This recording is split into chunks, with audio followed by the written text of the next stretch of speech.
নবী বলছেন, আল্লাহ আমার উম্মত যদি জাহান্নামে থাকে আমি কিন্তু জান্নাতে যাব না। আল্লাহ বলছেন আপনি না গেলে তো জান্নাত উদ্বোধনই হবে না। এবারে মামলা কি দাঁড়ালো? আল্লাহ পাক বলে যে আমি তাহকামুল হাকিমিন নিজেকে বলেছি, বিচার না করলেও তো জিনিসটা সুন্দর হয় না। নবী একটা কাজ করেন, ওয়ালা সাউফা ইউতিকা রাব্বুকা ফাতারদাত, আমি কাউকে বলি নাই, আপনাকে না বলেছি। আমার সাল্লাল্লাহু আলাইহি রাহমাতাল লিল আলামিন কারো সম্পর্কে নাজিল করি নাই, আপনাকে দিয়েছি। ওয়ালাল আখিরাতু খায়রুল লাকা মিনাল উলা, কাউকে বলি নাই, আপনাকে বলেছি। আর আমি আল্লাহ ভালো করে জানি আপনি হচ্ছেন উম্মতের দরদি নবী। আপনি নিজের জন্য কাঁদেন নাই, সন্তানের জন্য কাঁদেন নাই, পরিবারের জন্য কাঁদেন নাই, নাতির জন্য কাঁদেন নাই, যত কেঁদেছেন জীবনে সবকিছু উম্মতের জন্য। এমনকি হাসরের ময়দানে যখন সর্বপ্রথম আমাদের নবীকে আল্লাহর হুকুমে তোলা হবে, আমাদের নবী উঠেই জিব্রাইল আলাইহিস সালামকে প্রথম প্রশ্ন করবে, ও আমার ভাই জিব্রাইল, আমার উম্মত গুলা কোথায়? আইনা উম্মতি, আইনা উম্মতি, আমার উম্মত কোথায়? আমার উম্মত কোথায়?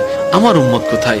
আমি ওঠার আগেই নাকি আমার উম্মতকে জাহান্নামে দিয়ে দিয়েছো নাকি? কোনো আমার উম্মত কোনো জাহান্নামে চলে গেছে নাকি?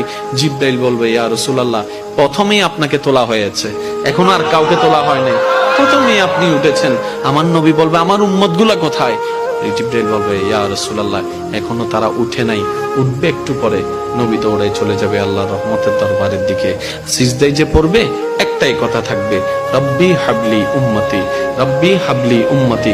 একটু মনোযোগ চাইবো আমি আশিকদের, রব্বি হাবলি উম্মতি, ও আল্লাহ আমার উম্মত গুলাকে আমাকে দিয়ে দাও। তো উম্মতের লিস্টির ভিতরে তো আবু বকর সিদ্দিকের নামও আছে, উম্মতের লিস্টির ভিতরে তো ফারুকে আজমের নামও আছে, উম্মতের লিস্টির ভিতরে তো সাহাবায়ে কেরাম আজমাইনের নাম আছে, উম্মতের লিস্টির ভিতরে তো আহলে বাইতের নাম আছে, উম্মতের লিস্টির ভিতরে তো তাবি তবে তাবি আল্লাহর ওলিদের জান্নাতীদের নাম আছে। এবার আল্লাহ পাক বলবে, আপনি যে বললেন রব্বি হাবলি উম্মতি, উম্মতকে দেওয়ার জন্য আপনি কে আবু বকরের কথা বলছেন? নবী বলে যে না, আমার আবু বকরকে নিয়ে চিন্তা নাই, আমার ফারুককে নিয়ে চিন্তা নাই, আমার ওসমানকে নিয়ে চিন্তা নাই, আমার আলীকে নিয়ে চিন্তা নাই। ও আল্লাহ, আমার উম্মতের ভিতরে যারা জাহান্নামের অধিবাসী হবে ওই উম্মতগুলোকে আমাকে দিয়ে দাও। আল্লাহ বিচারক হয়ে বিচারক করবেন, জাহান্নামীকে জাহান্নামে দিয়ে দিবেন। আহকামুল হাকিমের দায়িত্ব শেষ। এবার নবীকে আল্লাহ সিজদায় যাওয়ার অনুমতি দিয়ে সুপারিশ করাবেন। নবীর সুপারিশ কবুল করতে করতে নবীর উম্মতকে, আল্লাহর বান্দাদেরকে জাহান্নামী থেকে জান্নাতি করে দিবেন। জগৎ জিজ্ঞেস করবে, মওলা জাহান্নামী আবার জান্নাতি হয় কেমনে?